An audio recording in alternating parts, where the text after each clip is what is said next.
everyone, welcome to our YouTube channel. So we are discussing number of theories and today we are going to talk about ecofeminism. Eco plus feminism.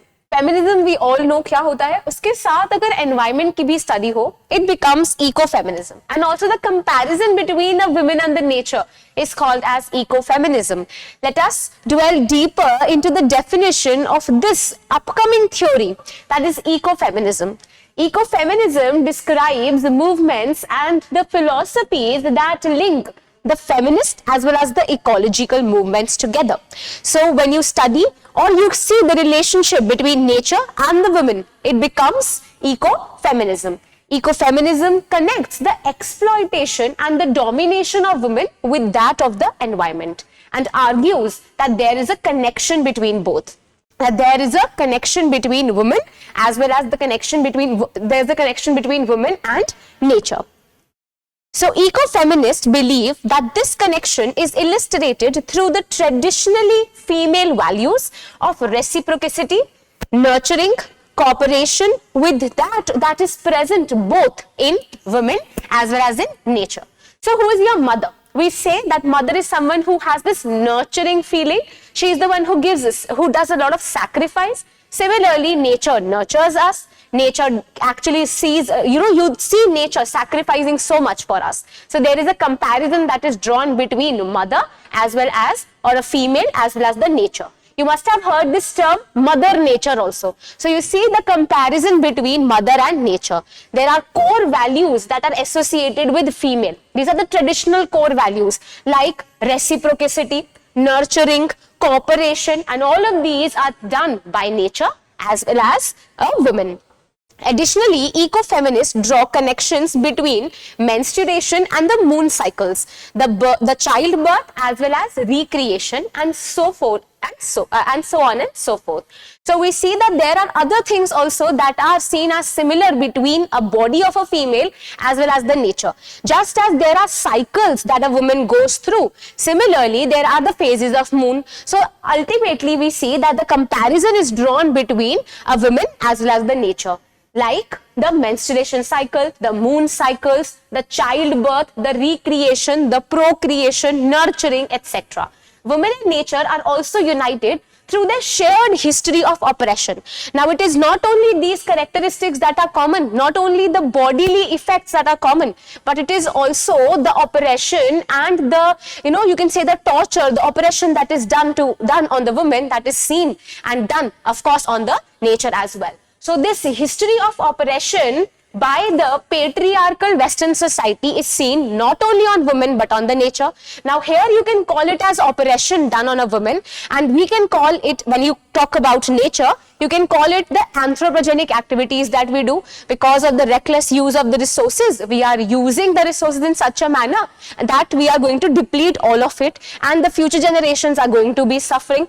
So this means that oppression is done not only on the women but on the nature as well.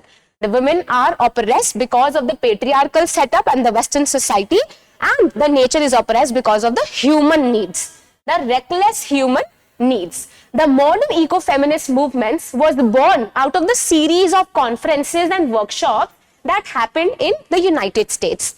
So there were a number of workshops. It's a very upcoming field that is coming in front of us, and we see that in the academic and in the professional world, a number of women started to come up and they started to correlate these two things together.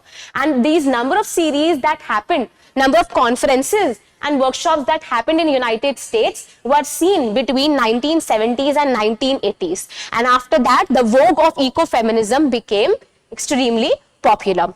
They noted that the woman and the nature were often depicted as something that is very irrational, chaotic, they need to be controlled, while men were frequently characterized as a very rational, very ordered kind of a personality. So if you look at the traditional way of reading a characteristic of a woman or a man, what is there? Or you can look at the Victorian era. How do we read women in the Victorian era? We used to say, just like Bertha Mason, women go mad when it comes to the menstrual cycles. Or women had the traditional roles of an angel in the house. So women were either damsel in distress or they were angel in the house. If they oppose, if they come out of that shell, they become mad women in the attic like Bertha Mason.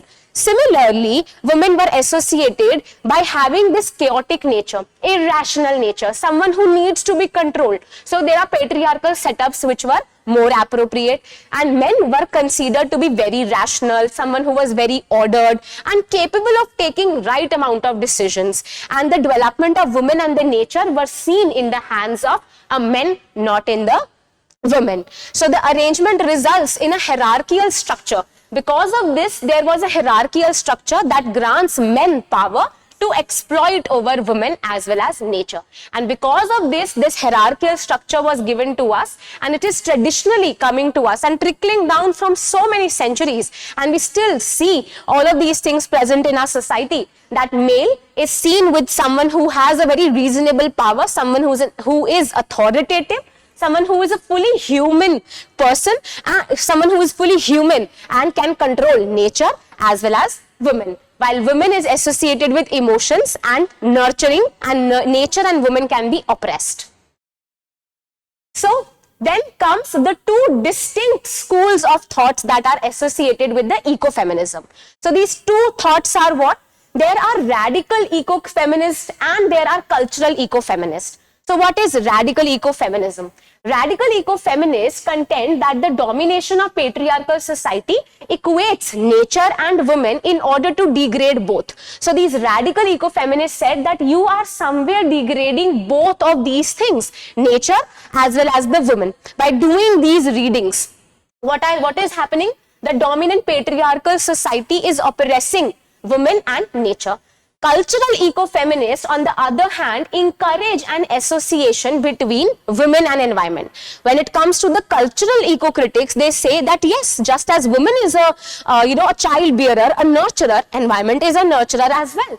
So they contend that women have a more intimate relationship with nature because of their gendered roles. That is, the family nurturer, provider of the food, and their biology, that is menstruation, pregnancy and lactation period.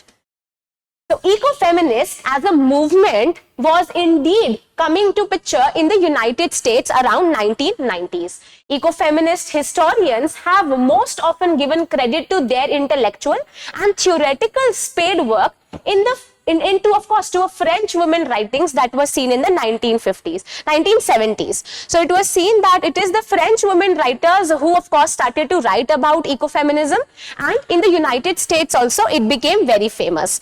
It is Beaubon who coined the term ecofeminism. Ecofeminism involves activism. What is this? They are coming forward as well as they are talking about ideology. So it is activism as well as ideology, and both of these aspects of ecofeminism simultaneously are given the worldwide acknowledgement.